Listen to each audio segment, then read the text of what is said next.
My name is Ramona Masacci. I'm an artist, a creator. I learned about modern monetary theory through Bernie Sanders' campaign.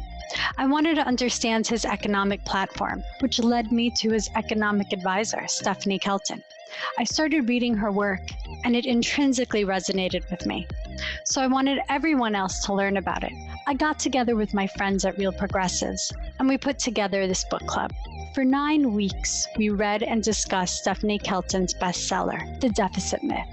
We started each session with passages from that week's chapter. Then a guest took questions from the attendees. You're about to watch the recording of the Q&A section. This week we cover Chapter 4, Their Red Ink is Our Black Ink. Our guest, Robert Hockett, is the Edward Cornell Professor of Law at Cornell Law School, visiting Professor of Finance at Georgetown University's McDonald School of Business, and Senior Counsel of Westwood Capital. His Twitter handle is at RCH371. Our first question is from Ganesh. Ganesh, would you like to answer the question? Hello. So this is a question on inflation, but it does deal with savings and bonds. So I kind of wanted to ask you. So we seem to mix two types of inflation in common parlance. One is inflation in things we consume, which could happen due to excess spending. But the other that people always talk about is inflation in financial assets like real estate, which seems to come from excess savings. So too much money out there, people are saving it. So how do we correctly separate these two when engaging with people who say too much money is bad because it causes stock prices to rise and real estate prices to go up too much, claiming that it means we have inflation due to too much money? So I'm trying to understand how to separate those two concepts. Yeah, I'll say that great question, Ganesh. I mean, the way I find most helpful, at least, to talk about this kind of thing is to sort of draw maybe a somewhat more general heuristic lesson from Stephanie's chapter, or you could view Stephanie's chapter in a way as one example of an approach that we can sort of generalize and that we probably ought to use all the time. And that is that, when we're talking about monetary or financial phenomena, we're talking for the most part about matters that are sort of inherently relational and inherently relative, right? So we should always be suspicious if somebody is simply talking about liabilities without any attention paid to the corresponding assets, or when somebody's talking about a quantity that is not fractional, but is sort of absolute, when in fact what renders that quantity salient or interesting is only its role as the numerator or the denominator of a fraction, right? We should think, in other words, I think relationally most of the time in connection with most subjects that we talk about when we're talking about monetary or financial phenomena. Now, bringing that to your specific question, the way I find most helpful, at least, to talk about inflation or hyperinflation with respect to any particular item is to say, first of all, just to emphasize the sense in which an inflation or a deflation is itself a relation, right? It's relational. It's a relation between the quantity and the velocity of the circulation of the money that is used to pay for things on the one hand, and then those things, the quantity or quantum of those things that are being paid for with that money on the other hand. There are some things that you can purchase with money that you can actually increase the supply of by spending money, right? So you can spend money on productive facilities or productive activity to produce more objects of various kinds or things of various kinds that one might purchase with money. And when you spend an awful lot of money that way, there's nothing necessarily inflationary about it at all. In fact, it could be deflationary, right? Because if that money is going toward producing much more in the way of goods and services relative to the previous stock, then that additional expenditure of money is relative to the original money stock, then you might actually be pushing prices down through the expenditure of money, right?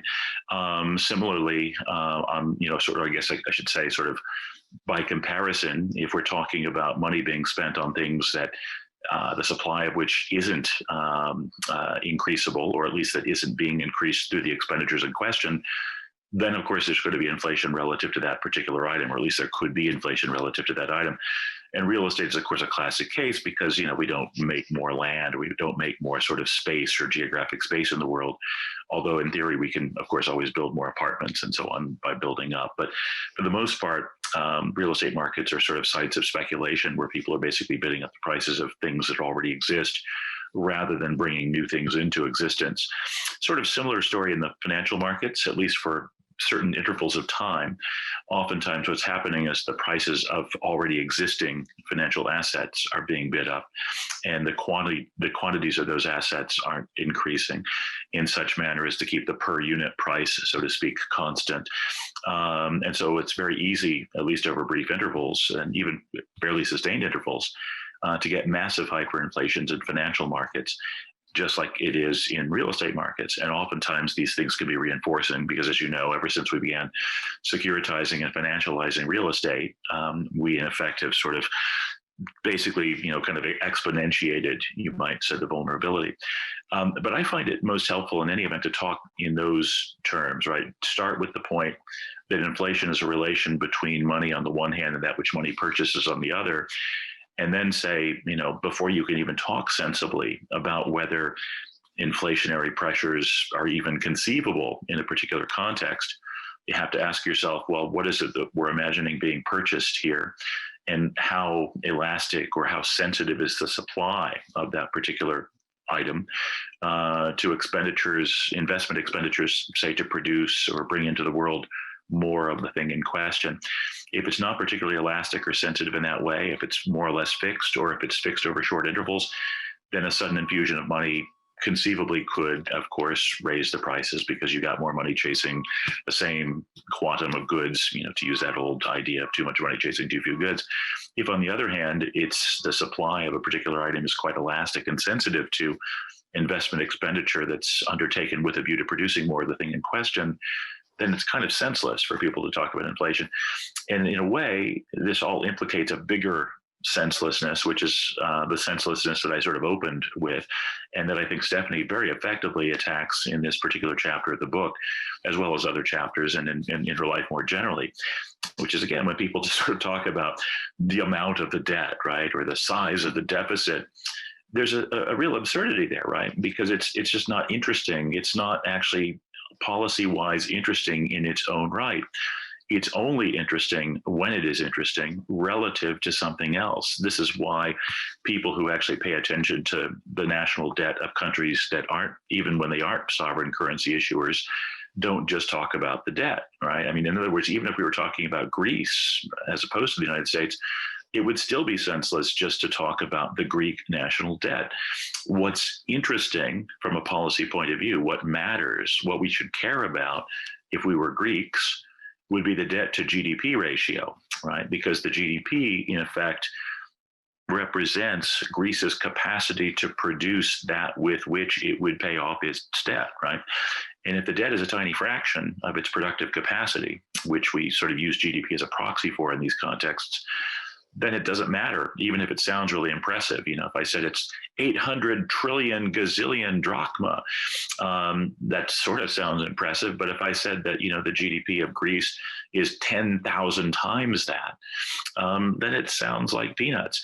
And it's not too difficult, I think, even when you're talking to people who aren't especially well tutored in these subjects, just sort of bring it down to more familiar examples. You could say, if I, Robert Hockett, owe somebody $10,000, that's a substantial debt for me. But if Bill Gates owes somebody $10,000, I know he probably spends out on getting his shoes shined. I mean, it's just chump change for him, right? So these quantities in general are only interesting relative to other quantities. It's not always the case, but for the most part, the things that we talk about in financial contexts and monetary contexts are things whose quantities are only interesting relative to other quantities.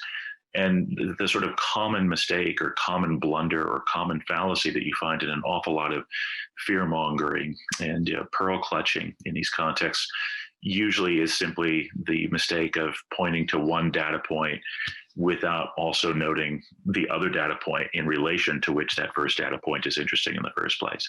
And without that other data point, that first data point, it just doesn't mean anything. It's essentially without interest. So, Robert, if everyone had a job that paid well, right, and had healthcare and education, and was stable, and there was no poverty in America, prices of homes wouldn't skyrocket? It's It's hard to say, it's hard to give a simple answer to that, but I think that there's no reason to think that they would have to, right? If you imagine that everybody had exactly the same initial endowment of income. We all came into the world.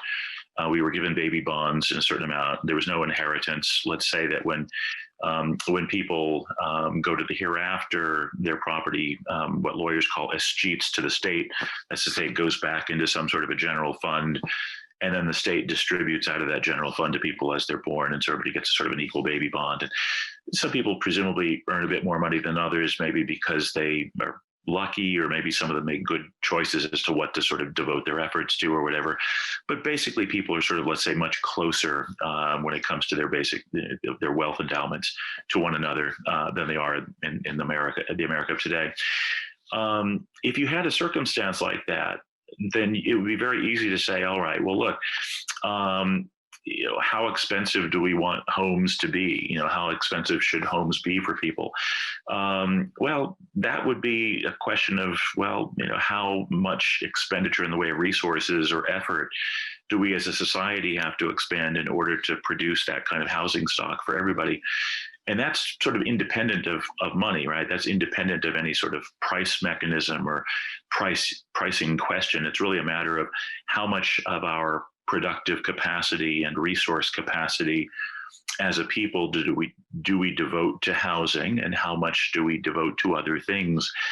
And there's no reason, it doesn't seem to me, to sort of think that housing would somehow be inherently more difficult for us to supply ourselves or to provision ourselves as a society if everybody had a gracious plenty when it came to their sort of initial wealth endowment.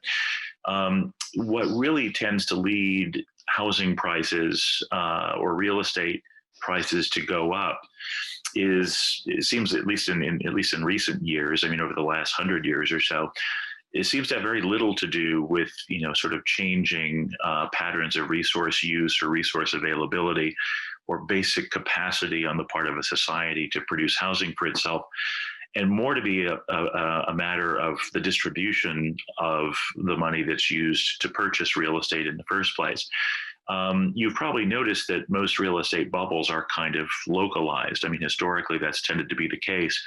There were several massive real estate bubbles here in the US in the lead up to the 1929 stock market crash. When we talk about the roaring 20s, we typically tend to think about the stock market in New York, and we don't tend to think of real estate. Most people, it seems, think of real estate as a kind of, that was a pre-2008 site of speculation, but real estate in the 20s, surely not.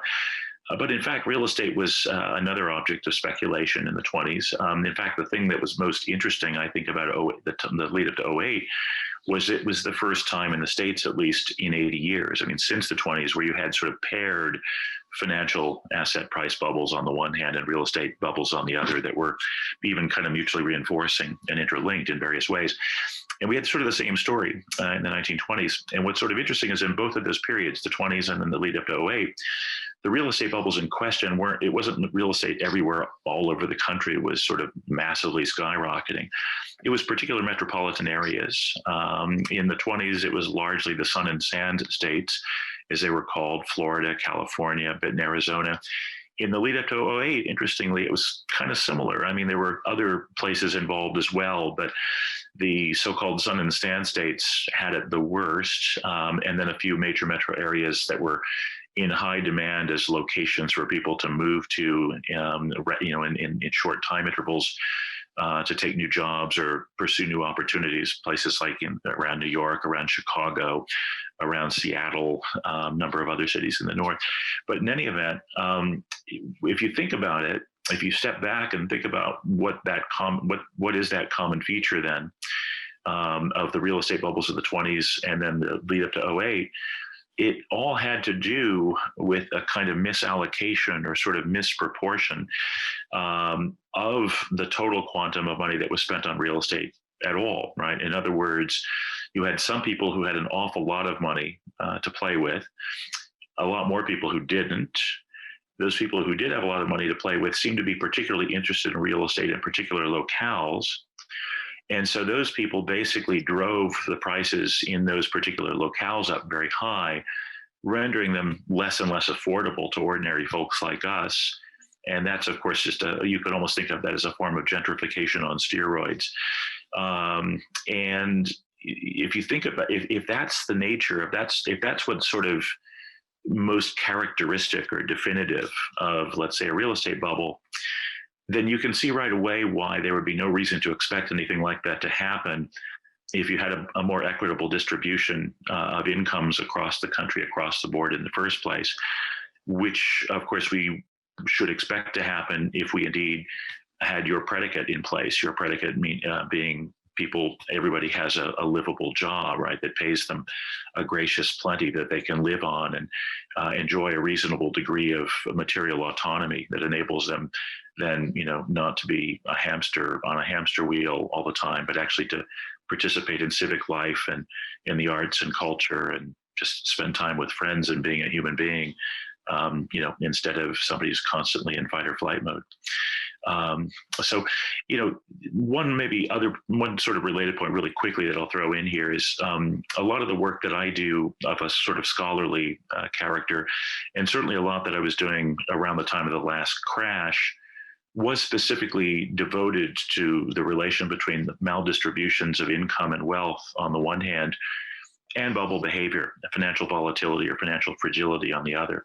And one of my favorite bits of work that I did back at the time of the last crisis was the stuff sort of painstakingly documenting in an empirical, statistical way the linkage between massive income and wealth disparity on the one hand and financial volatility, i.e. bubble inflation, on the other hand.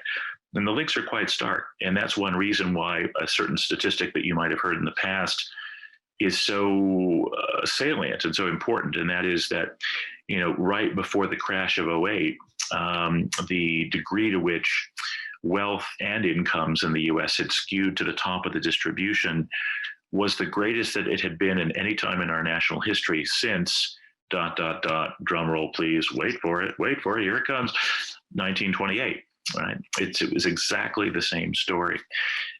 This links up, of course, with private debt buildup as well, which plays a critical role in fueling bubbles, and also is one of the things that makes them so devastating once they bust, because once they bust, the assets that people have gone into debt to purchase suddenly drop in price, but the debts are fixed, they don't come down. So suddenly you've got millions of people with negative net worth, people who basically owe more than they own. Those people can't spend, or they don't spend in the way that they used to. And that's where you get the giant sucking sound out of the aggregate demand that would normally keep productive activity going and hence keep people employed. So to bring it back to your question with a summation, the very predicate of your question, I think, in a certain sense, tells us why we wouldn't have to worry about that. And that predicate is the fact that you're imagining a distribution of wealth and income that is much more equitable than that we've sort of experienced in this country for a number of decades now. Multiple decades. Sure. Yes. Yeah, since I've been alive. So Patrick has a question. Thank you, Ramona. And hi, Robert. Thank you for being here. Oh, thank you, Patrick. You're welcome. So my question is, so in this chapter, Stephanie's talking about bond sales and, mentions, and I think this is Scott Fullwiler's quote, but she uses it, is saying that they're entirely voluntary and basically that they're not needed anymore to control interest rates as they have been, kind of traditionally in the past. So my question is, with this in mind, and especially considering that, the amount of people that have pensions these days is so small. I mean, it's like 10% or something like that. Should the U.S. really be even selling bonds? And are they not at this point basically just a very nice gift for people that can, for the investor class? Yeah, nice question. So, I think that there are a number of different functions, I guess you could say, that Treasury securities play, or that they shouldn't, play a function, I guess, the roles that they play or functions that they discharge.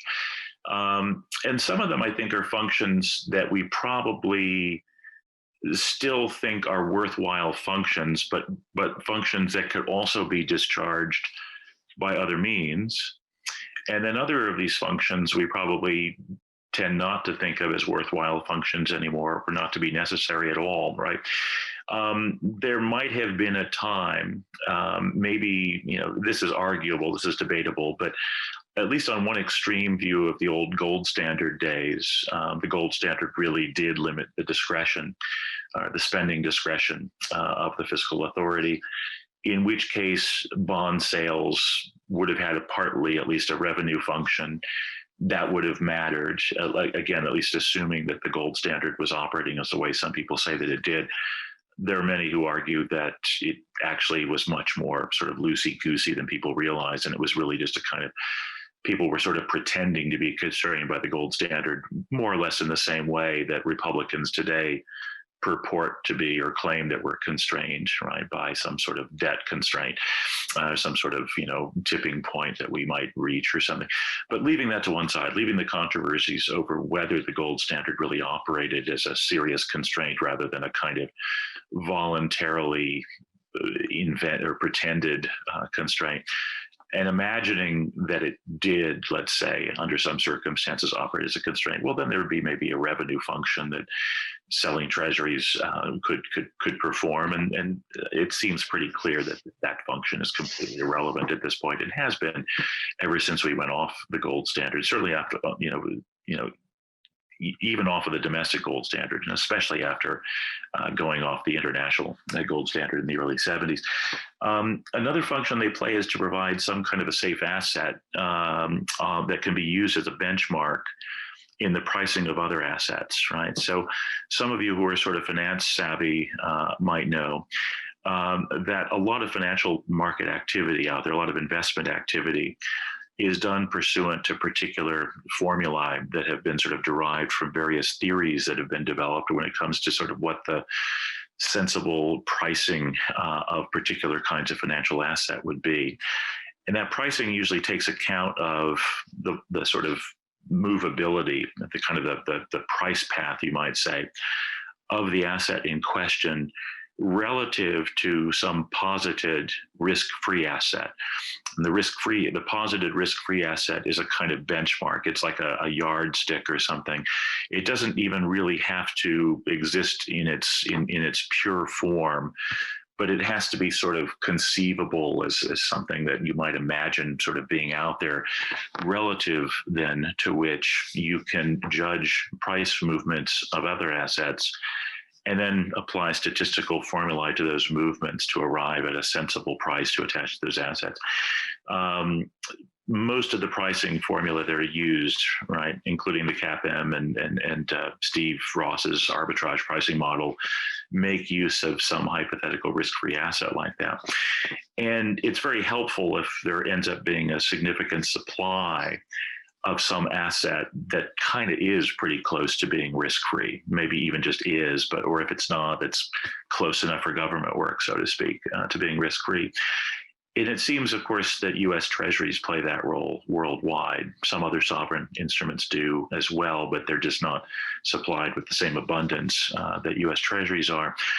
And so it is thought that the kind of explosion of financial market activity and the massive growth of financial markets since the late 60s and early 70s, which is when most of these models began to be used on Wall Street. They were sort of developed in the academy, in the business schools in the late 50s and early 60s. Sharp and Lintner's, I think, was 63. Black-Scholes, I think, was, can't remember, 60 something. But anyway, these pricing models were sort of developed, or sort of, how should I put this? They were sort of distilled out of theoretical work in the early 60s, then began to be put into practice on Wall Street in the later 60s and early 70s. And after that, there was sort of an explosion of these markets. And it's often thought and said that this explosion of these markets is made possible by the Treasury market, because you actually got sizable supplies of something that proxies for a risk-free asset, which then enables you to use these pricing models. Now, whether that is actually something to be celebrated is another question. As you guys probably know, I'm quite skeptical of the utility of secondary and tertiary financial markets, if for no other reason, well, for two reasons, right? One is they do an awful lot of mischief, but two is that the reason that's usually given for them, which is to the effect that, well, in order to lower the cost of capital in the primary markets, you got to have a lot of liquidity in the secondary markets. And the more people you have trading assets in the secondary markets, the more liquidity you have, so you can keep down the cost of credit in the primary markets. And what's always left out of that story is, well, there's actually a much easier way to keep down the cost of credit in the primary market, precisely because interest rates are policy variables now, right? So we as a public could make the cost of borrowing effectively zero or just barely above zero in our primary markets through public action if we wanted to. So we don't really need secondary market trade. Anyway, leaving that off to one side, if you do think, or if you were somebody who thought that the financial markets are a good thing, the secondary and tertiary markets, then there would be another reason you'd say that, it's kind of important to have, treasuries out there as some kind of tradable risk-free asset. It's notable, by the way, quick aside in this connection, is some really interesting empirical work that's been done over the last maybe 5 to 10 years. It's sometimes referred to as the safe asset share. It turns out that if you look at the sort of quantum of so-called safe assets, be they US treasuries or other sovereign instruments, going back, I think maybe 350, 400 years or so, look at the share of those assets of total market capitalization in secondary markets, whether you're looking at Amsterdam in the early 17th century, or Paris and London after that, or New York and Tokyo and Seoul and Hong Kong after that. Sort of interesting is the so-called safe asset share of that total market cap seems to be something of an historical constant. It's almost as though the old sort of fractional reserve banking story, while being false of banking, might be true of the capital markets. It's almost as though there's some kind of I don't know if it's a sort of an ingrained or hardwired need of human psychology or what it is, but there's a relatively constant share of the total market cap out there in the secondary and tertiary markets that is represented by the safe asset share. So it's almost as if the markets basically are always just a given multiple of whatever the safe asset base is. So that might be another reason that people might want there to be treasuries. Again, I'm skeptical of that one. A related one is insofar as treasuries operate as a sort of hedge against inflation, or insofar as people make pricing decisions partly in anticipation of, possibly of let's say inflationary expectations. You can use the treasury market and the behavior of that market as a sort of indicator of what disaggregated market traders expect in the future where inflation is concerned. I mean, the easiest way to see this is, this what I'm about to say doesn't depend on this, but what I'm about to say does make the case easier to sort of illustrate. As you guys know, Treasury issues not only ordinary securities, but also inflation-protected securities. They're referred to as TIPS. And the spread, if there is one, between an inflation-protected Treasury security and a non-inflation-protected Treasury security is in effect a measure of inflationary expectation, right? If the spread is high, people are paying an extra premium, presumably because they expect or anticipate that there could be inflation down the road. If the spread is narrow, people basically aren't buying the insurance. That means they're not expecting anything. And so, in effect, a robust and heavily traded treasuries market can be used for its so-called price discovery functions when what we're looking to price is inflation risk, right? We only would want to price inflation risk in order to sort of determine, how much of it people think is out there. But if we were sort of Hayekian, not in the kind of libertarian sense, but in the kind of compound I sense, right? The Hayekian vision is that markets are really good, really heavily participated, highly disaggregated markets are good at aggregating information or impounding information, because all of us little individuals in our finitudes are sort of, adding our little sort of perspective on the world into this giant compound I sort of imagine the Hayekian stock market as a giant housefly, kind of like the one on Mike Pence's head in the debate, but even bigger, right? And every little cell in the compound I is a trader, right? And all of these traders' trades make this big I, which is the market I, which kind of tells you, what's the sum total of human knowledge where inflationary expectations are concerned. And if you feel like you need that, then there's another reason to have a robust treasury market. Some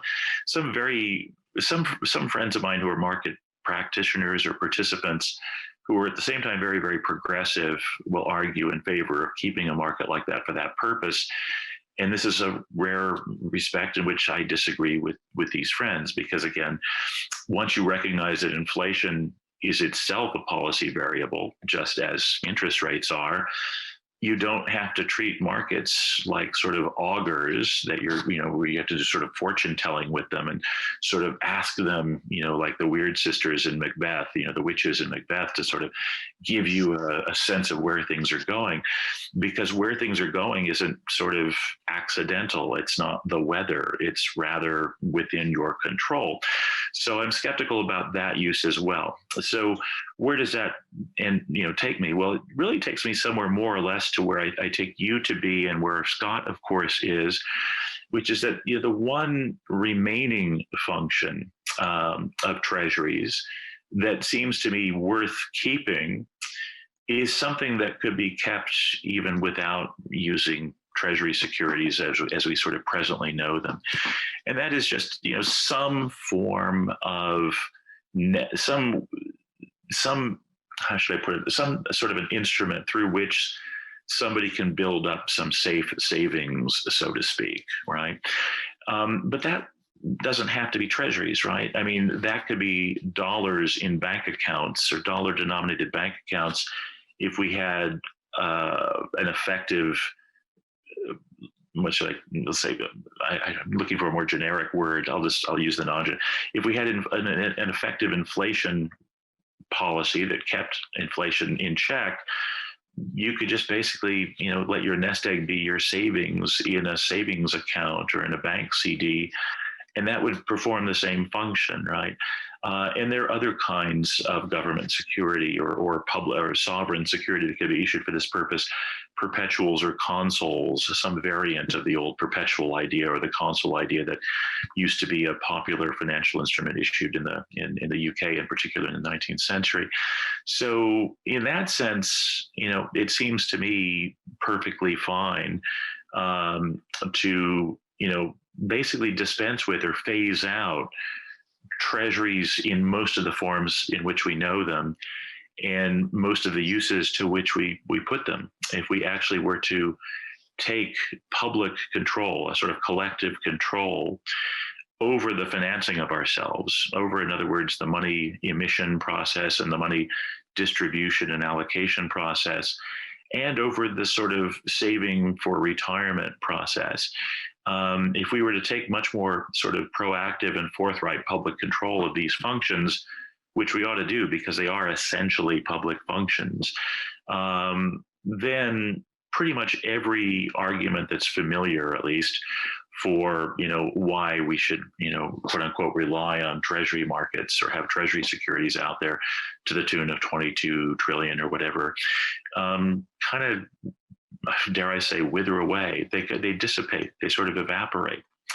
So I hope that's responsive. Bob, I can't let you get away with this. You said if we had an effective inflation control. What the hell is that? Well, it's just well done monetary policy, right? You have to modulate. There's sort of, I think, two things you've got to do to avoid inflations or deflations, right? And it gets back to the first answer or the first response that I had to offer to the first query that was posed, which again, remember, is the matter of inflation or deflation being relational, right? It's a matter of the supply of the payment medium on the one hand and the supply of that you pay for with that medium on the other hand. In order to keep prices of goods in an exchange economy more or less stable, you've got to do two things, it seems to me, right? One is you want to modulate the supply of the payment medium, right, of the money. And that means, again, expanding the supply when more is needed and contracting the supply when there's an excess of it. And we have to bear in mind and keep in mind that when we talk about the money supply in this sense, the greater part of it by far is endogenously generated, right? It's credit money. So you modulate the total supply, but you've also got to do, if you're going to be effective at modulating the supply, you've got to take a fairly active hand in the allocation function as well. And this takes me then to that takes us back to the second query, which was Ramona's. Remember, I mean, again, one of the principal sources of bubble-like phenomena is misallocation. It's you combine the endogenous, the indefinite generability, the indefinite extensibility of endogenous credit money, which is to say, there's no externally imposed limit on how much could be generated. So given that it's sort of indefinitely expansible on the one hand, which is what its endogenous generation entails, and that it can be misallocated on the other hand, especially when income and wealth is massively maldistributed, as it is in this country. And it becomes very difficult, if not impossible, to prevent the emergence of bubbles in particular sectors. And what that means in turn then is you can't really fully effectively discharge what I call the modulatory task without taking a fairly active role when it comes to discharging what I call the allocative task. This is, I think, a colossally important point that seems to be completely untouched, at least at present, in the literature, as far as I can tell. When I first started dealing with this stuff in response to what was when I first became an academic back in 2006, it was pretty clear things were kind of taking a weird turn, or were already a weird turn was already well underway in the financial markets and the real estate markets when I first became an academic. And at that time, the struggle for me, so to speak, I mean, the fight that I had to sort of pick was that, the dominant view of central banks' roles, it was associated with Greenspan, of course, but with others as well, was that you can't even do the modulatory thing, that you can't actually anticipate bubbles in advance. You can't see them when they're emerging.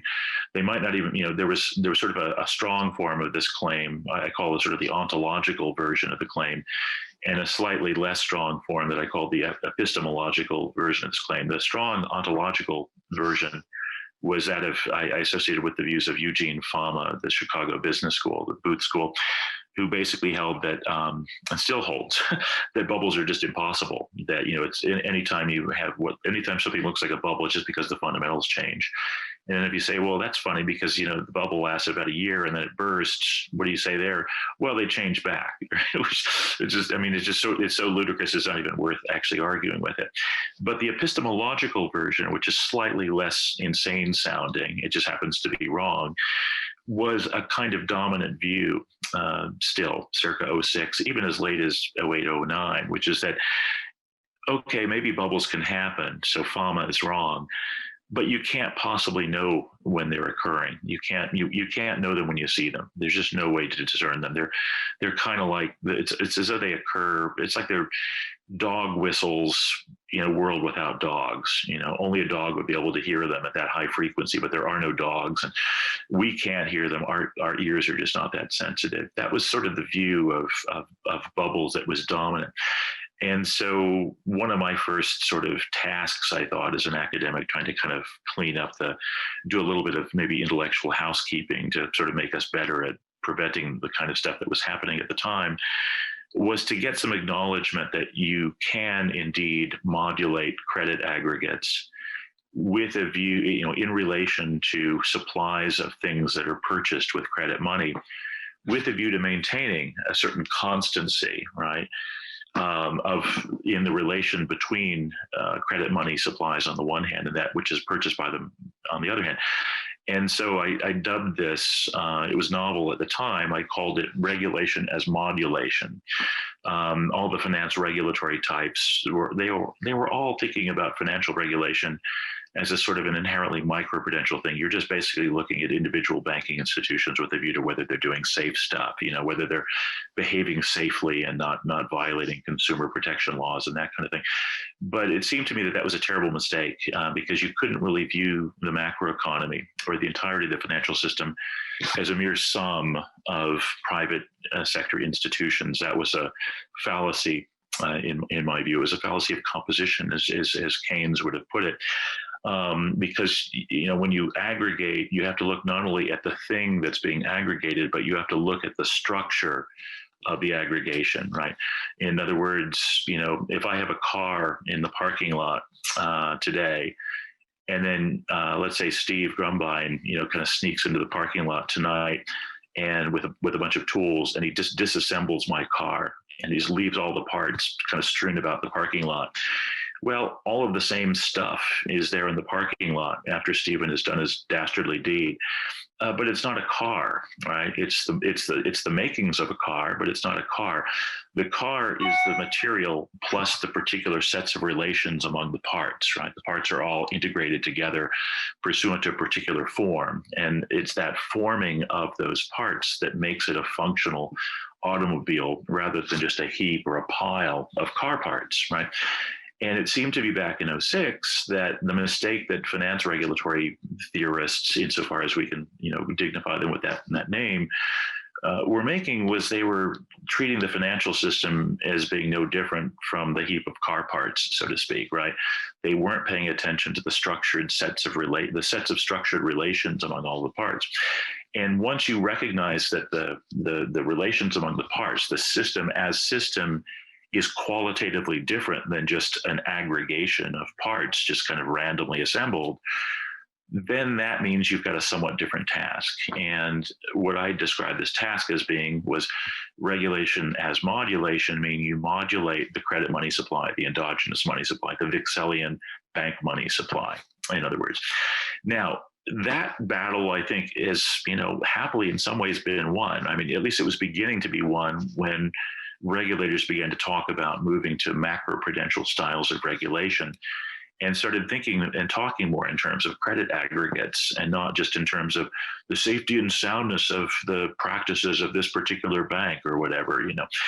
That was good. But now we've got a next step we have to take, and that is we have to recognize that while you might be able for short periods of time to sort of distinguish between the task of allocating credit money intelligently or prudently on the one hand, and modulating aggregate supplies on the other hand, that over the longer term, you can't really get modulation right unless you get allocation right. And when you realize that and think it through a little bit, it has some very interesting implications that kind of, in a way, not only address Virginia's challenge, but also go back to that previous question and go back sort of to some of the stuff that Scott Fulweiler in particular writes and that Stephanie is sort of channeling at certain moments in this chapter. And that is, once you realize that you can't really separate modulation from allocation, in effect, you've taken away the primary reason for distinguishing between fiscal policy and monetary policy and distinguishing between treasury functions and central bank functions.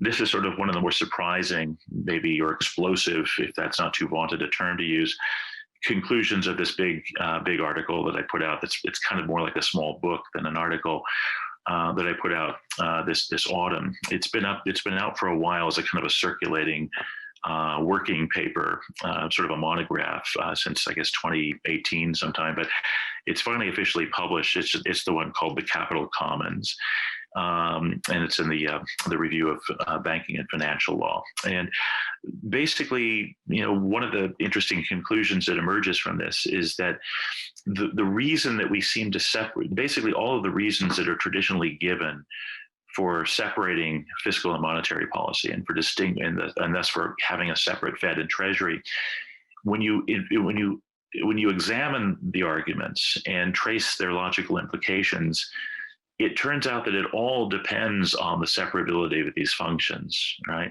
So we basically treat the modulation function then as something that's, sort of amenable to technocratic administration, and thus we give it to a putatively apolitical institution called the central bank, and we make it quote unquote independent because that's supposedly something that can be taken out of politics. And then we say, well, allocation is inherently political, so we want that to be more sort of democratically accountable because it's winners and losers. And so we have the Treasury doing that, and so we separate these two functions. But it turns out, again, that you might be able sort of for brief intervals, brief periods of time to sort of separate them out, but it's really not possible to sort of keep that up, to keep that going. And given that, the suggestion, I think, one conclusion is that we have to re-examine the separation of Treasury and Fed and move back towards something a bit more like a kind of consolidation. What's sort of interesting is if you go back to about 100 years, a little more than 100 years ago, 1913, to the sort of early, let's say the first 25 years of the functioning of the Fed on the one hand and the Treasury on the other, there wasn't the same sort of conventional belief that you can sort of separate these things and keep them completely separate.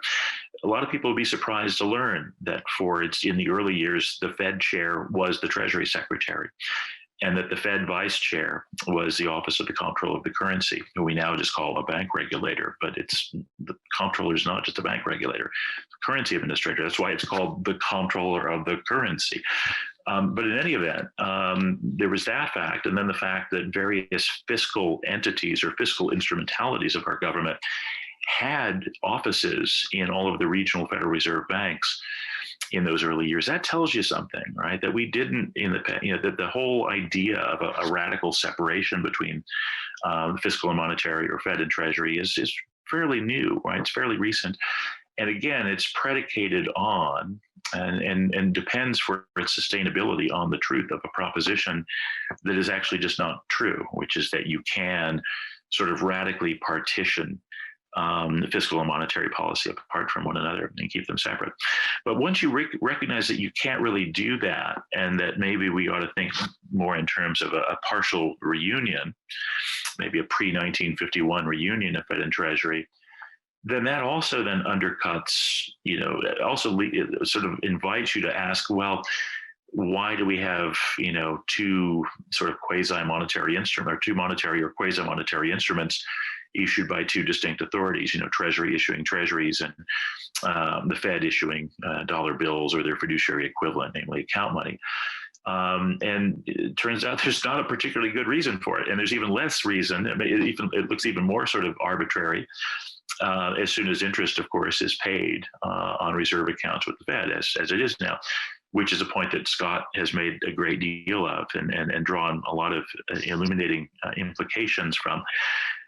So it kind of invites us to rethink all of that and to think maybe in terms of something more generic, like public liability, which is perhaps public interest-bearing liability, or perhaps is not. There are various reasons to have it be interest-bearing and various reasons not to, but to think of them as the same thing.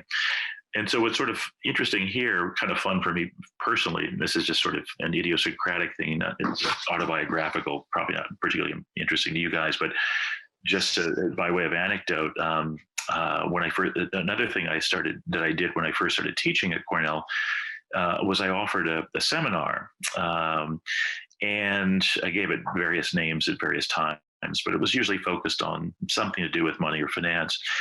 And I still remember in the very first couple of class sessions of that seminar that I was offering back in 2006, I invited the students. I said, I want to point something out to you and ask if you guys can explain it. I said, we have these two instruments, these two financial instruments. Each one is issued by an organ of our government and has all sorts of official inscriptions on it. One of them functions as an outright pure money in the sense that it's a circulating medium. You can pay its legal tender, and that's the dollar bill. And I said, read across the top, it says Federal Reserve note, blah, blah, blah. It's a Fed liability. And I said, the Treasury does this too, right? It issues these things called Treasury securities. And while they're not legal tender in the sense of, being able to go to Duane Reade and buy your groceries or your drugs with a Treasury security, they do function more or less as a kind of money, as a sort of payment medium in the financial markets. It's very common, right, for an entity or an institution to purchase something by paying for it with treasuries, by basically just swapping treasuries for it. It's functioning as a kind of generic money. And I invited the students to ask, why do we do that? I mean, why are there two? Why isn't there only one? What do you think? Is there some explanation for it? If there is it merely historical accident, or is it like a vestigial holdover from some previous state of affairs where it made sense, but it doesn't anymore? Or does it still make sense? You guys tell me. And we'd start the semester with that provocative question. And then, of course, the hope was, we would readdress it at the end of the semester to see if the students felt any more able to answer the question rather than just to say, oh, wow, that's freaky, man. Oh, let me take another drag. Just whether the students were anything other than just freaked out by it at the end of the semester, or astonished. For the most part, we made some progress. Typically, we felt like we had some sort of illumination by the end of the semester. But what's sort of funny is that now here we are, 14, 15 years later, and this is finally not a sort of obscure or arcane question that's being posed in some sort of wacky professor's wacky seminar at a law school, but it's kind of, I think, pressing itself into public consciousness now. It's not yet, I'll use that expression, it's not yet a thing in the sense that it's not like Janet Yellen's talking about it. It's not like, Jay Powell is talking about it. But you have, a Scott Fulweiler out there, or you've got a Stephanie Kelton, and some of what they're writing is getting read by not just by wonks, whereas stuff that I would have been writing in 2006 or 2007, that would just be read by wonks at best, if by anybody, or by students who were unfortunate enough to have it assigned to them because they were being held hostage by their professor. But in any event, of your writing, Julie put the link. We published your Capital Commons piece in Real Progressive's website. Oh, that's right. I remember, Virginia. Thanks. We put the link there in the chat if anyone's interested. Oh, thanks. Ramona, back to you. Thank you. So I think it's great that the public is starting to pay attention and read and educate themselves and are curious and are trying to digest it. And the fact that we even have, a book club like this, and people are excited about it and they show up and they talk about it. And it's the heroes here, right? I mean, because people don't have to, go to law school to take some goofy professor seminar course to sort of address questions of this kind now. You guys are taking these questions out to to the public. I mean, we've got you must have must be tens of thousands of subscribers at this point, right? Yeah. That's pretty damn big. That's a movement, as you guys know. And the fact that the movement involves or implicates questions of this kind and has people who aren't necessarily taking seminars addressing them and thinking about them, I think it really bodes well for where we're likely to arrive as a sort of finance-informed polity, society in future. Well, we bring the goofy professor to them. Yeah, well, there's that, but the other thing is that you guys are, you're way ahead of most of the goofy professors, even in respect of the degree of sophistication of your knowledge, right? I mean, I'm sad to say, a lot of professors who teach or purport to teach in this subject area are way behind you guys when it comes to the degree of sophistication that we can attribute to their knowledge of the subject or the subject material. Yeah, we're very lucky. Todd Kelly has a question. I have a different question than the one I posted. Go ahead. It gets to what you're just talking about, Robert. Mm-hmm. Does our currency monopolist have an implied obligation to perform fiscal or monetary policy at all times for public purpose, and why? Yeah, I think yes. I think the answer is an unqualified yes. And the reason I think that sort of stems from at least a particular view I have of the sovereign or the currency issuer or the issuer of the sovereign currency or the federal government or what have you. So I won't get tedious. I'll try not to be tedious about this, but I'm going to be slightly political theoretic on the way to being sort of monetary theoretic. And I think that's unavoidable when money is a political institution or a political instrument or a political emission or issuance. So we are constituted as a republic, right? When you say that Pledge of Allegiance to the flag, it's also to the republic for which it stands. And the word republic occurs throughout our legal discourse to this day. It was almost like a kind of mania among the founders. They were constantly talking republic this, republic that. The best known, or probably the most salient vestige of this form of republicanism in our Constitution is the so-called guarantee clause, pursuant to which the federal government is required by the Constitution to, quote unquote, guarantee every state in the Union a republican form of government. Well, what is a republican form of government? What is a republic? Well, there's a clue to it in the Latin original, which is, res publica. Res is just thing, publica is public, so public thing. The government is our public thing. It's basically a plenary instrumentality that in effect belongs to all of us, the citizenry, and it exists in order to pursue our collective needs, right? There are needs that we have and wishes that we have and functions that we perform in our private or individual capacities, in our familial or sort of social, sort of informal social capacities. But there are some things that we all do together in our collective political capacity at the sort of highest or most inclusive level.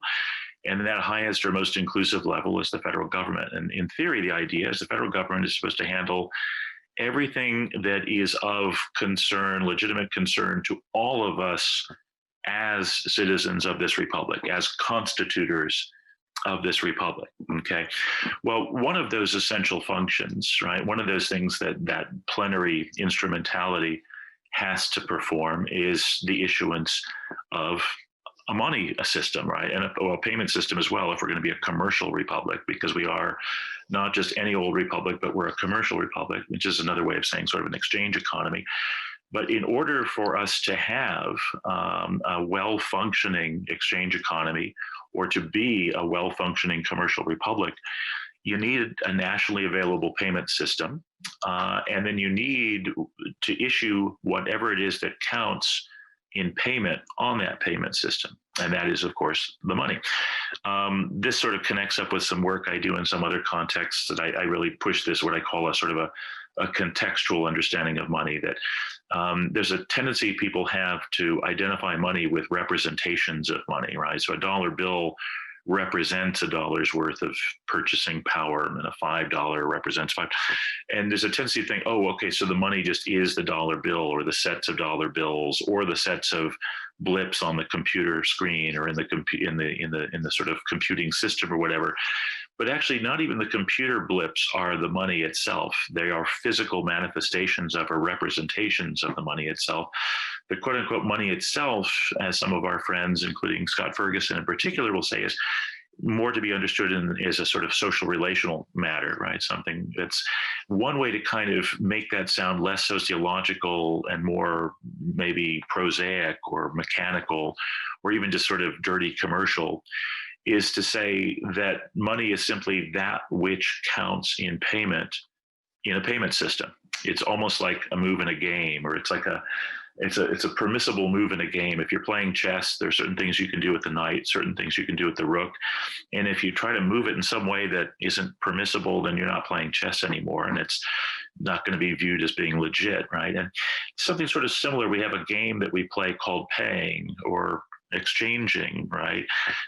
If you're exchanging usable good for usable good, we call it barter.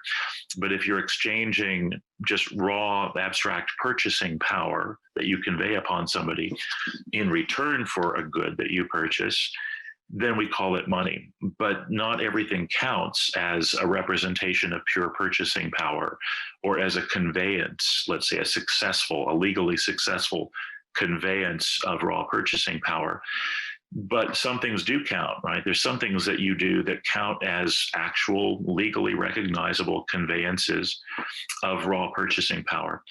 And that's what the money is. That's what counts in payment in a payment system. Now, again, if we are a republic where there has to be at least one res publica, right, one plenary public instrumentality that handles all of the needs that are needs of all of us as members of this polity, as distinguished from needs that I might have as a dweller in my condominium building, or as a dweller of New York, or as a member of a club, or as part of our little group of real progressives, then one of those things that we all need, or that we have to have taken care of for all of us, is the provision of a payment system, and concomitantly the issuance of a currency, which just is the legal tender in that payment system, right?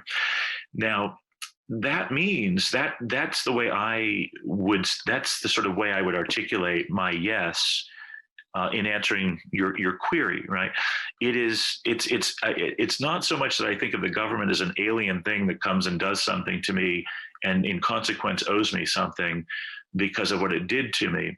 I mean, it could be that in other polities, but in a polity that is a republic, I think it behooves us to be very, very clear with ourselves and with our agents, with those who we entrust with these public capacities in government office, that this is your role, right? This is what you're there for. This is why our state, called the United States of America, exists. It's why we have this republic.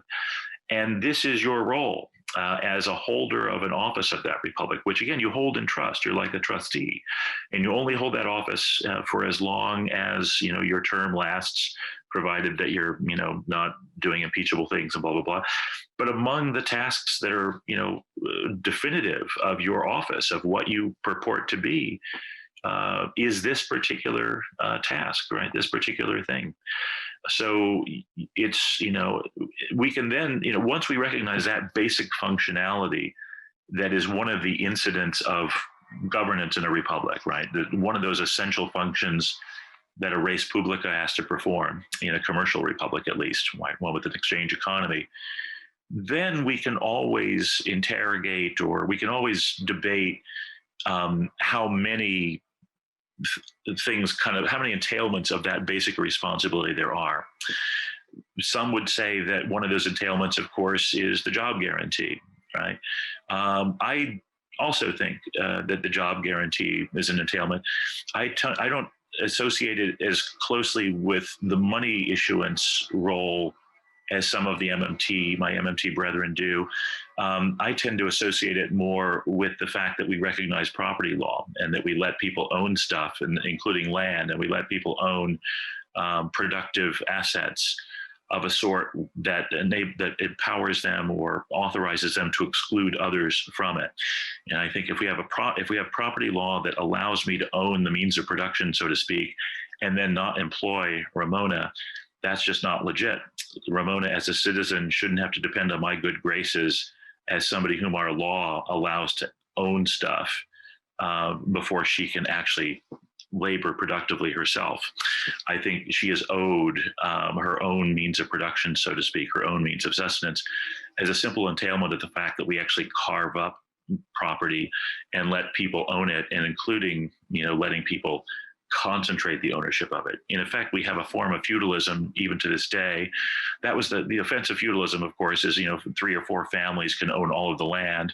And when the economy is based entirely on agriculture, then basically to let 3 people own the land is to let 3 people own the means of provisioning, meaning then that you've got a mass of serfs or peasants who are entirely dependent on the good graces of these few property owning families. We like to kid ourselves and say that, well, we don't do that anymore because it's an industrial economy or post-industrial, whatever. But the factories, the machines, the capital with which productive activity is carried on is concentrated in its ownership almost in as extreme a fashion as land itself was in medieval Europe, at least here in the States. And to me, that's where the job guarantee gets most purchase. At least I find that to be the most compelling reason for it. That's not to say that I don't subscribe to my MMT brethren's connecting of the job guarantee with monetary functions. It clearly is connected to those things too.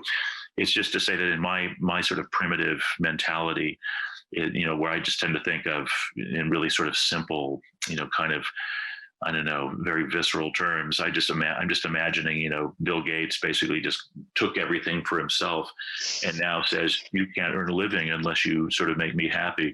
And then I'll let you use or work in my factory or work on my machines or work in my company or whatever.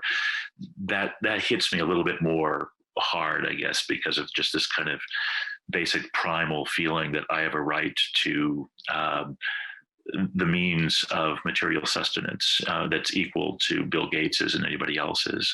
But anyway, so I hope that's sort of responsive. I root it all in the fact that we're a republic, and I try to take our being a republic seriously by tracing the sort of normative entailments that come with that form of polity, and which are then incumbent on all functionaries of that form of polity.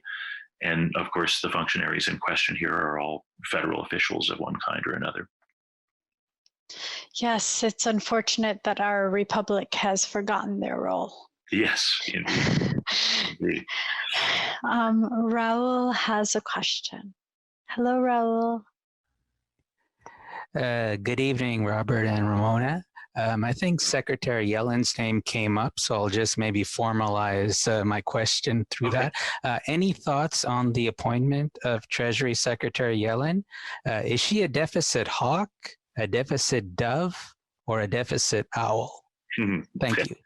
Great question, Raul. So I would not call her a deficit owl exactly. I think she's probably halfway between being an owl and a dove, and I'll say what I mean about that in just a sec. So first, if you think in terms of sort of gold, silver, and bronze, you know, when you think of like the options, the possible, the choices who Biden had, who were sort of laid before him, at least the people he was sort of thinking of. You know, there were several names that were sort of constantly in the running, and then there was a kind of a rotating pool. Sarah Bloom Raskin's name was constantly mentioned. Then Lael Brainerd's name was constantly mentioned. And then among the rotators were Elizabeth Warren, Gina Raimondo of Rhode Island, of course, Janet. A couple of others came up from time to time. Rafe Bostic from the Atlanta Fed came up sometimes as well. When those names were kind of being referenced with frequency, I immediately started thinking in terms of again gold, silver, and bronze medals, and I thought, well, the gold would go to Sarah, right? Sarah should definitely be the Treasury Secretary. She'd be the first choice. At least again, limiting ourselves just to the names who were mentioned. I thought then, number two probably would be Janet, maybe Lael, but one of these two who they're not exactly progressives, but they at least take progressives seriously enough that they talk with them and listen to them, and sometimes are even swayed by them. I don't think that they're just sort of humoring them. So I thought of them as like the silver choices, and then there just wasn't any bronze. Well, I guess Rafe Bostic might have been bronze. He would have been all right. It would have been also great to have our first African-American Treasury Secretary. But Raimundo, I thought Raimundo's she's not even metallic. I mean, I was horrified at that thought. But in any event, so just speaking personally for just a half a second before I get less personal, when it turned out to be Janet, I thought, well, we sort of dodged some bullets there in the sense that there were much worse possibilities than Janet, but there was also one much better possibility, even among the names that were mentioned.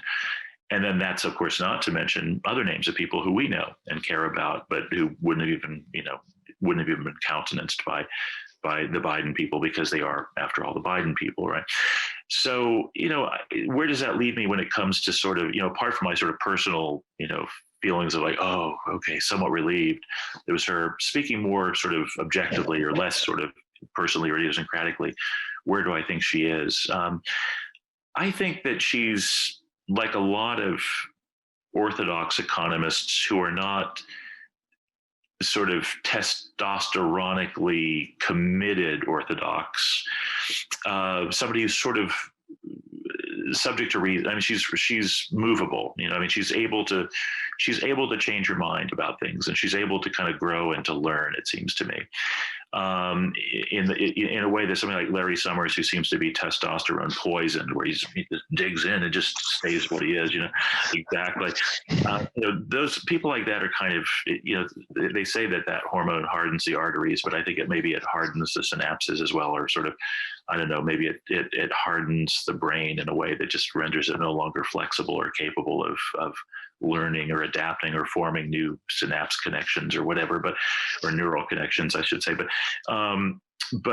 I think Janet actually does sort of grow, mentally, intellectually with time, so that I think she probably had some somewhat more hawkish capacities or tendencies in the past than she has now. But I don't think she was I personally don't think that, it's not my impression, it doesn't seem to me that she was sort of attitudinally dug into them, but rather she just believed them because she moves in academic economic circles, and that's just what everybody believes. And she's to some extent influenced by her environment, and she's learned through sort of almost Pavlovian conditioning to sort of be allergic to mentions of heterodox economic positions, including MMT, but not limited to MMT. So, but that's one thing, right? To be sort of partly determined by an environment that itself has just not been particularly receptive to heterodoxy is one thing, but to be sort of personally wedded to some absurdity to the point where you're going to hang on to it even when all of the evidence is the contrary is another thing. And I don't think she's of that latter ilk, right? So what I think is that she's sort of evolving into something kind of close to functionally equivalent to a heterodox endogenous money thinker, a kind of cousin to the MMTers. But she'll never adopt the entirety of the conceptual framework or the conceptual vocabulary of endogenous money theorists, even generically, let alone the specific subschool known as MMT. But again, I think she'll be a partial functional equivalent in the sense that, you hear her even to this day, even this very day today, saying that, we're nowhere near any sort of signs of inflation on the horizon. And there's accordingly no reason not to go big and spend trillions to dig ourselves out of this hole.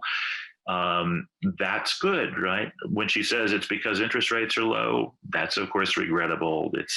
She's still failing to recognize what we all recognize, which is that interest rates are not the weather. So you shouldn't sort of strike the posture of a sailor checking your barometer when you're looking at interest rates. You should be more like a sailor looking at the wheel of the ship or the rudder. Think of the interest rates as a rudder, not as something up at the sky that you're consulting, saying, "Oh, red sky at dawn, sailors yawn," or whatever that expression was, right? Sailors beware, or whatever. But in any event, that's regrettable. But I don't actually think it makes much difference in the present context. It would make a difference if we were, getting to the point where somebody with that conceptual framework that she works with was thinking that we're now about to exhaust the fiscal space, when indeed we're not. But I think at this point we're so far away from exhausting the fiscal space that when it comes to actual practical differences of decisions that people make, I think the decisions that she's going to make as Treasury Secretary, for the time being at least, are going to be identical to those that Jamie Galbraith would make. The only worry I would have about her is that she would depart from that posture long before, say, Jamie would. But I frankly don't think we're ever going to get to the point where that difference happens. I don't think we're going to get to the point where Janet thinks, "Oh, I better start, pressing on the brakes." I think she, maybe got burned or felt a little burned by the taper tantrum a few years back. And this is another sense in which I think it's probably fair to say that she grows, and she's got an open textured brain, you might say, where she can take in new data and revise things. And if you add to this the fact that the profession itself, or the conventional wisdom, even among the sort of punditry, or at least the economic punditry, seems now to be almost the polar opposite, 180 degrees different from what it was in 2010 or 2011 or whatever.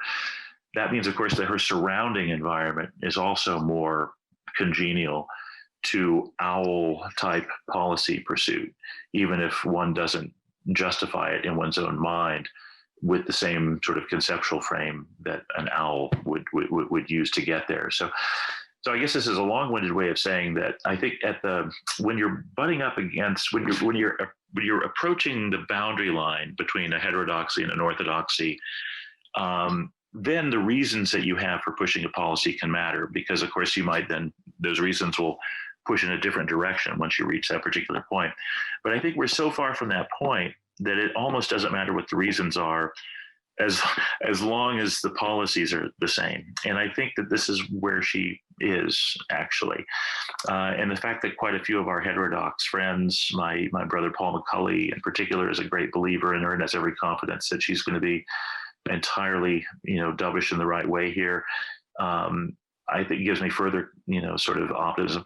But bear in mind, getting back to the thing that Steve is always sort of calling me on, I am metabolically optimistic. So I might be in the process here of looking at a half empty glass and calling it half full.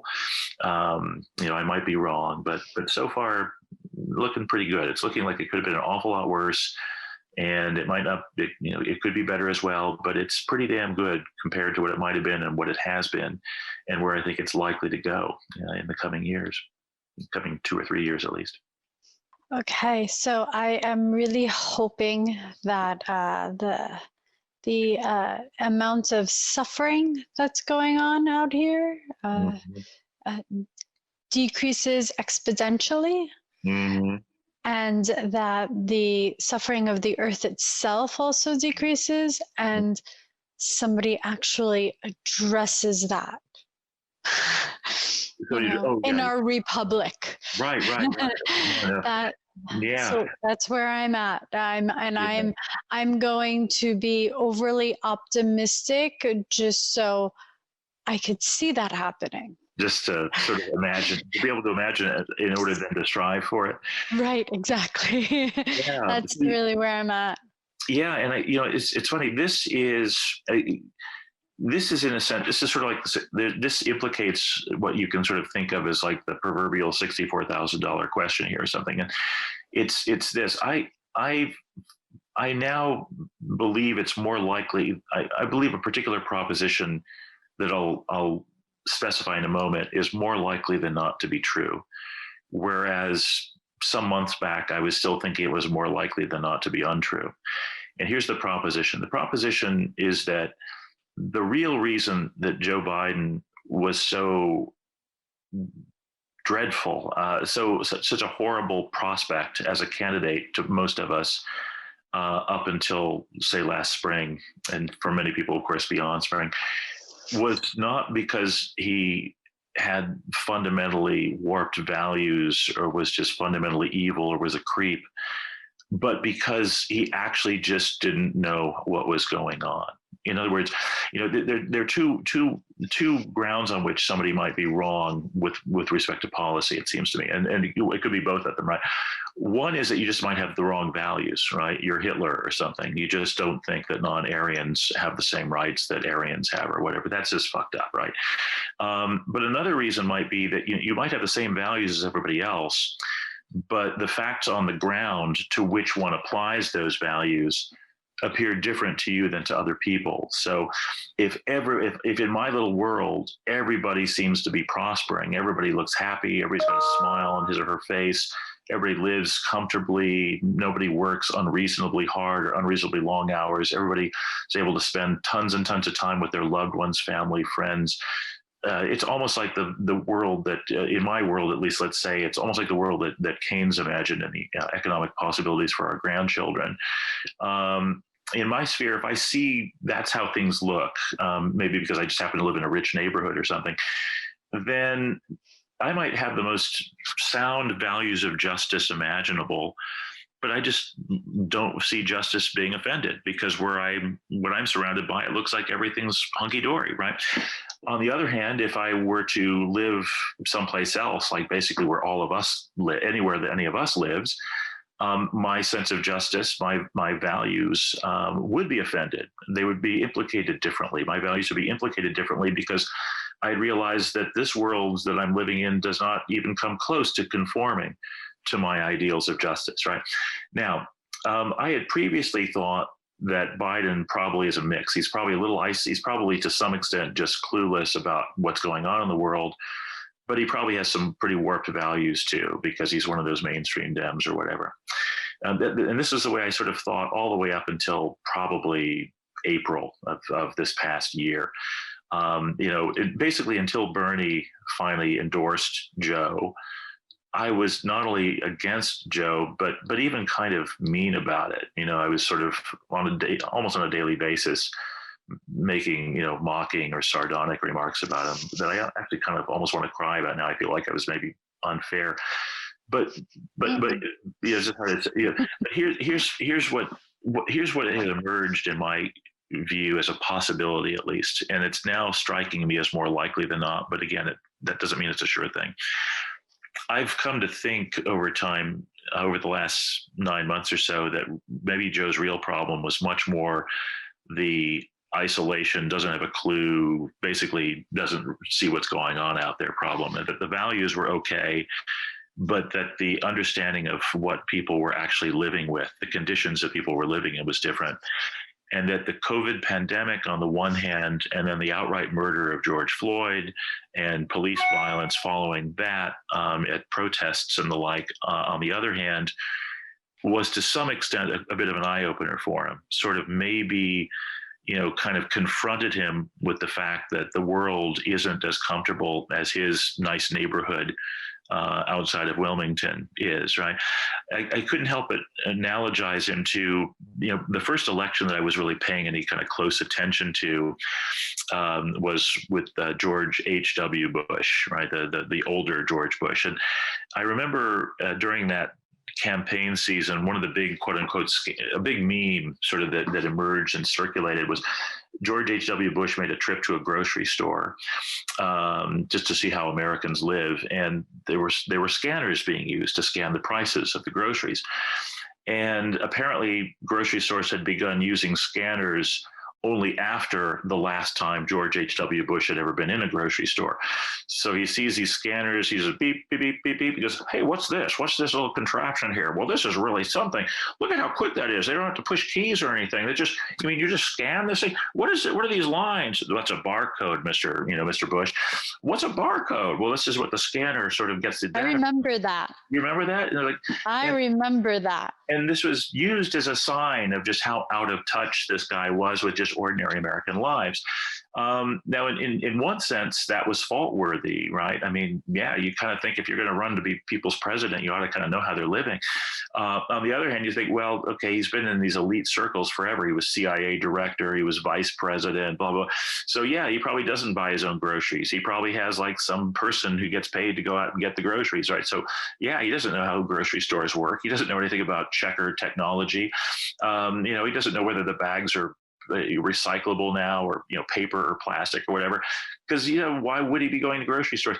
But anyway, I started thinking this past spring that maybe Joe Biden was basically George H.W. Bush, a former vice president who didn't do his own grocery shopping, didn't do any of the stuff that you and I do just to live, because if you're in that sort of circle that he was in, you pay people to do that shit for you. And so he was just sort of out of touch in that sense, and kind of up in years, of course, too, much older this past spring than George H.W. Bush was when he was running for, president. Or I don't remember now whether it was re-election or the original election, but in any event, I've begun to think that maybe a bigger part of the problem with Biden than I had realized before the spring was the George H.W. Bush problem, rather than the warped value, the out of touch problem, rather than the warped value problem. That's not to say that I think necessarily that, Joe Biden has exactly the same values that we have. Probably not, right? But my guess is that he's closer to us values-wise than I gave him credit for before the spring. And that what has happened is he's basically been thrown into the grocery store with the barcode scanners, right? The COVID thing just brought it, put it in everybody's face, even those who had previously been able to avoid it or just didn't have any occasion to discover it or see it. And I think my sense is that he was sort of genuinely shocked by seeing all this footage of police just beating the crap out of people, peacefully marching, saying, hey, please don't kill black people, Mr. Policeman. Hey, please don't kill them when you pull them over. Hey, please don't. My guess is that to some extent, now it might be that, the crime bill stuff that he's associated with in the past belies what I'm thinking here, but it might be that that was itself predicated in part, or rooted in part in just some sort of out of touchedness on his part. In any event, to sort of make a long story, slightly shorter, or to keep it from growing even longer, I'm at the point now where I think there's a realistic possibility that he was simply out of touch, but that he means well. I might still be wrong about that, and I recognize that. So I'm not like committed as if it were an article of faith to his being a genuinely good guy. But it seems to me that he's trying to do the right thing and wants to do the right thing, and that the principal challenge that we have now is going to be to make him keep a spine and not let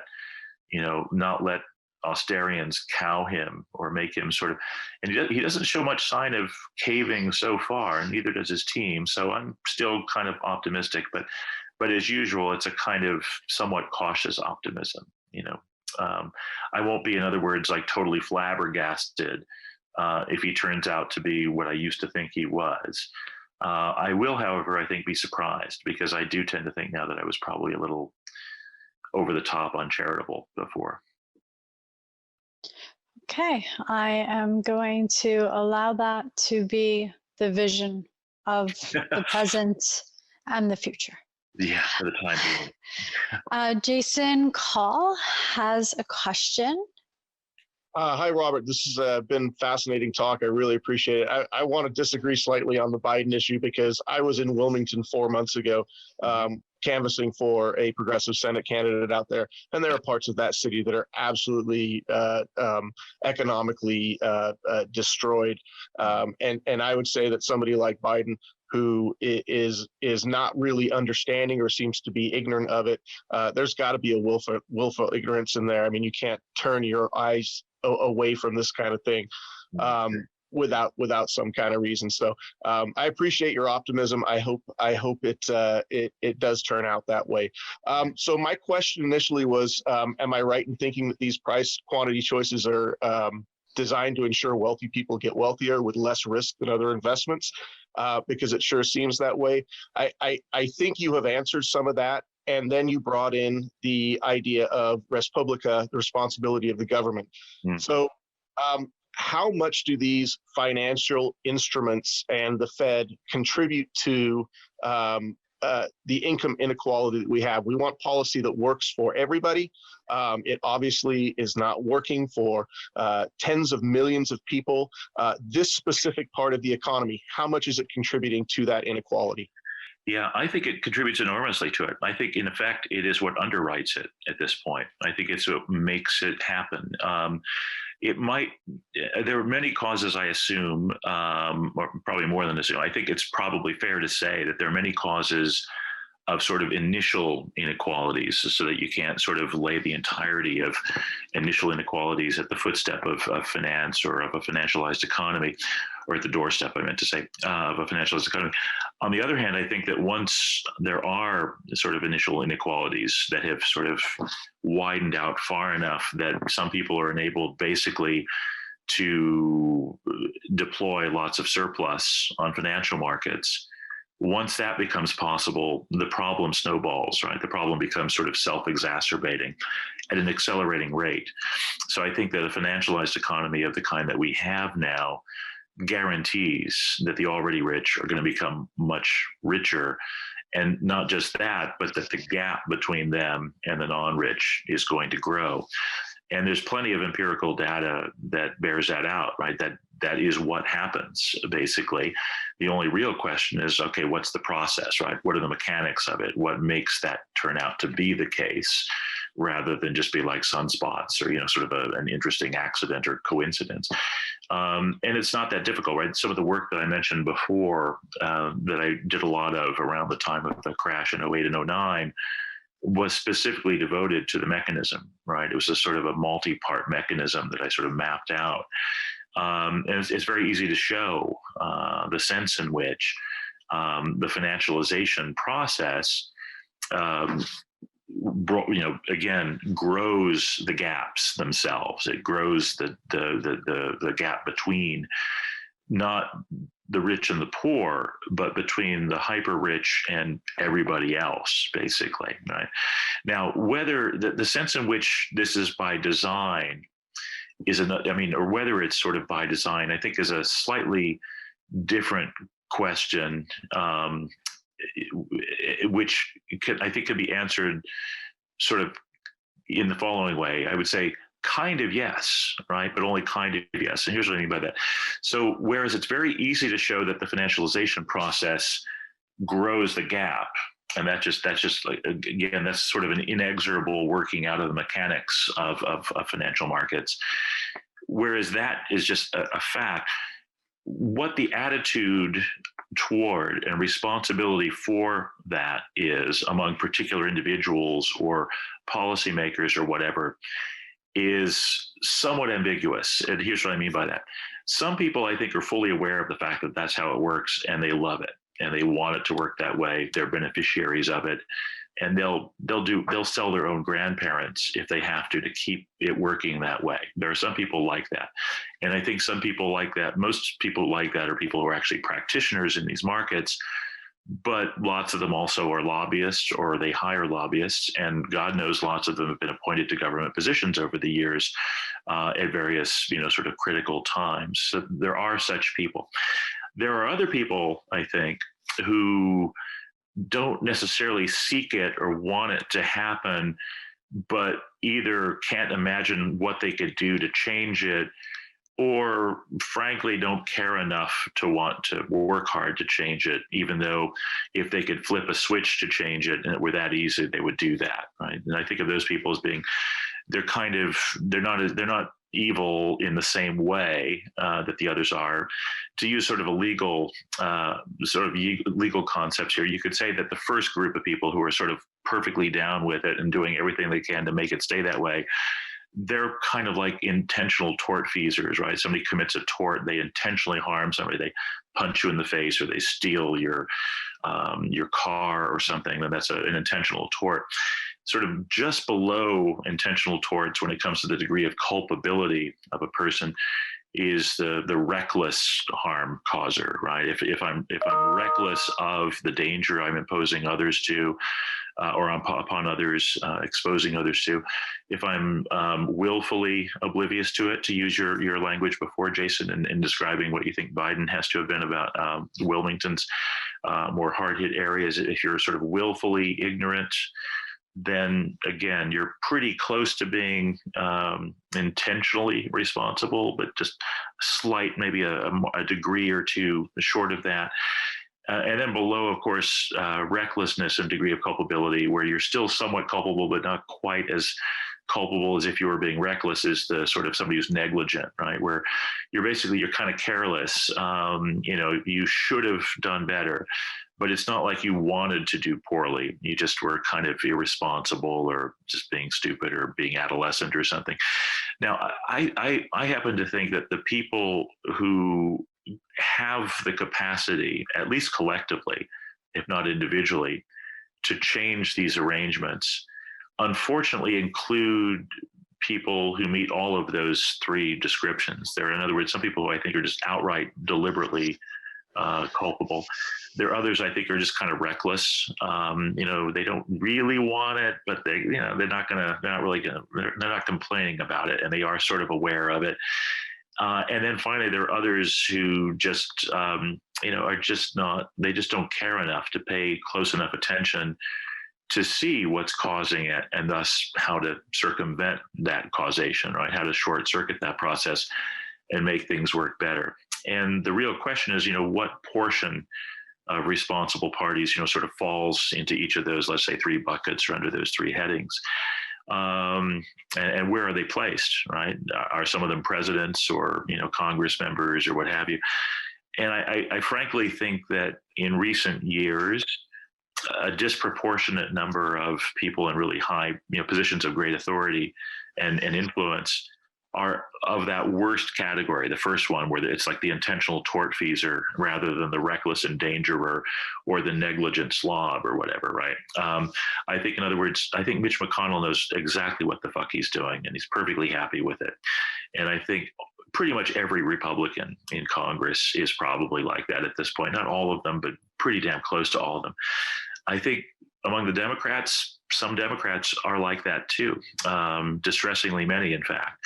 But I also think that probably more Democrats than Republicans are sort of fall in the reckless category rather than the intentional category. And some are in the sort of negligent category. And I think Obama, there's an interesting debate, as you guys know, underway about which of those categories, in effect, does he fall under? I've always thought he was probably in the negligent category, but I know a lot of people who say, well, actually, maybe he was more like in the reckless category, or maybe even worse. Maybe he's right out there in the intentional category. Hillary Clinton, I think most people probably view as being in the intentional category. I'm not sure that she would have been that in the 90s. Maybe Bill Clinton, same story. I think Hill and Bill are pretty similar along these lines. Probably most people think they're similar along these lines. They might have had a bit of idealism early on, but it seems like they got so used to compromising with the Tyson Food people in Arkansas, and then with their counterparts at the national level throughout the course of the 90s and after, that I don't know, they seem pretty comfortable with the way things are. Maybe I'm wrong about that, but and at some point you become an intentional accomplice, so to speak, and not just a reckless endangerer or a negligent boob, So, plenty of Democrats of that sort too. I do think that there are more Republicans who fit that category, but, I don't know that it makes all that much difference. I probably would have, to go back to Biden for a second, this time last year, I would easily have been thinking of him as falling in that worst category. Whereas now I'm inclining to thinking of him as being in that sort of negligent category, and that he's sort of getting woke. But again, this might be just ridiculous optimism on my part. I might just be projecting all over the place here. But for the time being, I'm sort of thinking that he's sort of in the process of getting kind of woke. And I pray I'm right. I fully expect to be at least partly disappointed. the real, just if past is prologue, because as Stephen can tell you guys, we've been through this so many times. Every time I play my, metabolically optimistic track on the tape player, so to speak, Steve very respectfully and very sweetly says, "I respect your optimism, Bob. I wish I could share it, but I frankly, I just don't think so." And he ends up being right every fucking time. He's always right. So, if I make my predictions on the basis of statistical data, past data, Steve's track record is much better than mine on this optimism score. And so Elizabeth Warren. I'm sorry? Elizabeth Warren. Yeah, we had one of our early discussions that was basically this very discussion, but just about a different person, was about Liz Warren back in the summer of 2019. And as Steve can attest, I kept thinking, yeah, she's 80% Bernie. She's going to be 80% Bernie. And maybe on some policy issues she kind of is, but boy, I'll never forget that. It was so traumatic that I still remember the date. It was the night of January 15th, 2020, just a little over a year ago, with that CNN debate and that weird stunt that they had clearly premeditated and pre-planned to sort of try to cast Bernie as some kind of sexist. I just heard Steve laughing all night after that, but in a gentle and charitable way. But there was a kind of as Steve tends to be, there was a sort of a sweetness to it, but there was a sweet "I told you so" from Steve that I could kind of hear echoing in my ears, even though I was just alone in my trauma that night and after. And so might very well turn out to be the same thing with Mr. Biden, but I'm really, really hoping not. And moreover, even getting away from Mr. Biden, just thinking in terms of his administration, I think a lot of those picks are going to turn out to have been pretty good picks, right? But also some of them are not going to turn out to have been so great. And that's the other question, right? I mean, I was saying, Janet seems to be, kind of silver for Treasury. There are no gold. Well, I don't know, maybe there's one or two golds, but there are some other silvers, let's say, but there are a lot of folk I wouldn't maybe say that of. So I guess the real question is, what's the balance of the portfolio? If you consider this, the entirety of the administration, as a whole, on balance, is it a sort of silver portfolio? Is it somewhere between silver and bronze, or is it just a load of crap? And I at this point, I'm still thinking that it's probably somewhere between bronze and silver, if not silver. But and I hope I turn out to be right about that. But again, if past is prologue, I won't turn out to have been right about that. I think you're very optimistic, and I'm glad somebody is. Hard to find, right? Yeah. It makes me feel good because something has to give. Yeah. So yeah. I'm grateful for that. So I keep hearing, by the way, just sort of anecdotally, it's kind of I do hear from some. There are a number of quite progressive members of Congress whom I think we would all agree are progressive. And I've been in conversation with some of these folk lately on other matters that we're working on, but it'll come up, like, well, what's Biden really thinking, or what is so and so really thinking? And I'm actually hearing some surprisingly optimistic assessments from some of our allies in Congress too, about certain other Congress members who we might previously have thought were sort of shills, but are turning out, at least according to these progressive Congress members, actually just to have been biding their time. And now that they have a majority, they're really willing to play some hardball and go to the mattresses for ordinary Americans and for the suffering Americans. And I've even heard one who I used to think of as just sort of a joker described as actually being kind of an intellectual, but who always felt compelled to hide that. And this Congress member's inner wonk is putatively beginning to emerge.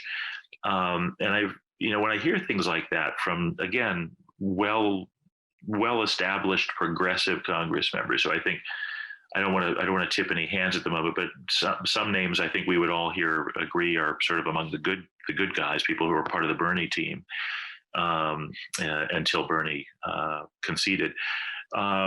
Are saying this, right? And that makes me think, okay, I'm not going to bet my life on it exactly, but okay, I'm going to let myself get a little hopeful.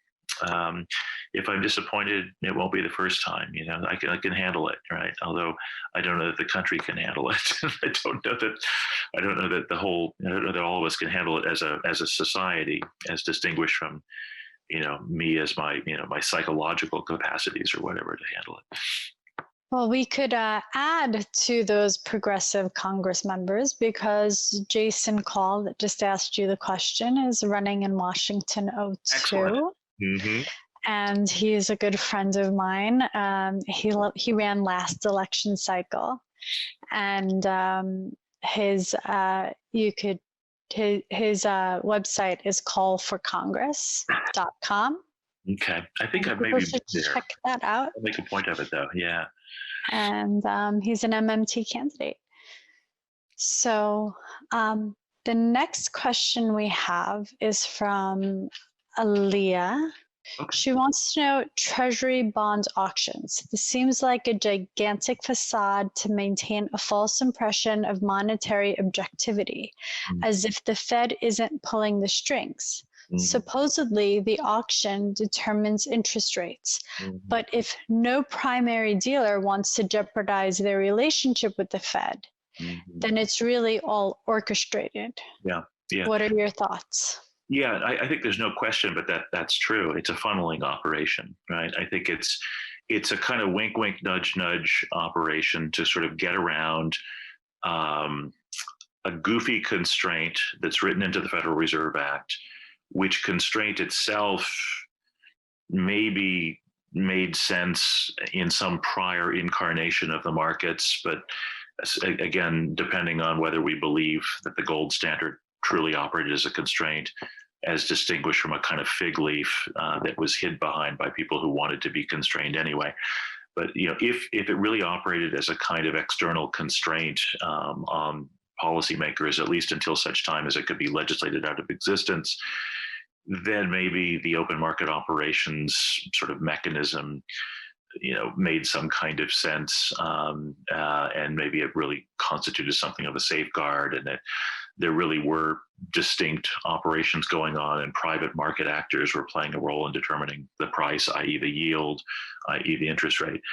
But there's simply no question but that's just not been the case for at least 50 years, and probably more like 80, if not longer than that. And so effectively, the constraint is just that, well, we don't want it to look like the Fed is directly financing the deficits of the fiscal authority. So we have to kind of make it look like the Fed is just buying the stuff off the market, and that the Treasury is having to sell it to the market, and that the market participants could always say no. But yeah, it's exactly as you suggested. It's all prearranged. It's all understood. The dealer banks, know that the Fed will buy it from them the moment they buy it from the quote unquote market, at least if they don't want to keep it. When you've got only three parties in the market in question, in effect, and the three parties are all coordinating their actions, then it's obviously just sort of a window dressing, or again, a facade, as you put it, to sort of suggest that this is truly an open market operation.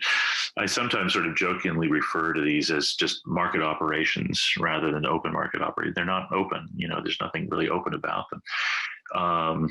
They're just sort of hoop jumpings, or, and again, it's just a way of getting around a constraint, right? And it's a wink, wink, nudge, nudge way of getting around the constraint. And when the way that you get around the constraint is so institutionalized and so routinized that all of the planning that the Fed itself does, and that the Treasury itself does, and that the dealer banks do, and everybody who makes their decisions on the basis of what they do does, they all make their decisions on the basis of this being the way this thing works, then, in what sense is it really a market activity, right? It's basically another version of yet another rendition of the noble lie. It's the ignoble lie. We want to feel like it's a market operation, that the rates are somehow objectively determined by a lot of disaggregated individuals who are price takers, not price makers. But no, it's the Fed is the price maker. It's just that simple.